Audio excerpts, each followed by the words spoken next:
നമ്മൾ വളരെയേറെ ഭീതിയോടെ നോക്കിക്കാണുന്ന ഒരു വിഭാഗം ജീവികളാണ് പാമ്പുകൾ. നമുക്ക് ചുറ്റും നിരവധിയിനം പാമ്പുകൾ ഉണ്ടെങ്കിലും മനുഷ്യന് അപകടകരമായ രീതിയിൽ വിഷമുള്ള പാമ്പുകൾ പ്രധാനമായും 4 വിഭാഗക്കാരാണ്.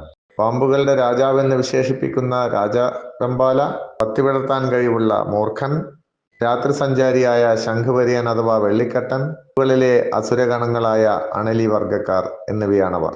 വിഷത്തിന്റെ തീവ്രതയിൽ മുന്നിട്ട് നിൽക്കുന്നത് ശംഖുവരയനാണ്. രാജവെമ്പാല, മൂർഖൻ, ശംഖുവരയൻ എന്നിവയുടെ വിഷം ന്യൂറോടോക്സിക് ആണ്. അത് നമ്മുടെ നാഡീവ്യൂഹത്തിനെയാണ് ബാധിക്കുക. എന്നാൽ അണലി വർഗക്കാരുടെ വിഷം ഹീമോടോക്സിക് ആണ്. അത് ഹൃദയത്തെയും രക്തധമനികളെയും ബാധിക്കുന്നു. അതുകൊണ്ടുതന്നെ അണലിയുടെ കടിയേറ്റ ആളിന്റെ വൃക്കകളുടെ പ്രവർത്തനവും അപകടത്തിലാവുന്നു. ശ്രദ്ധിച്ചാൽ ഒഴിവാക്കാവുന്ന ഒരു മാരക വിപത്താണ് പാമ്പുകടി.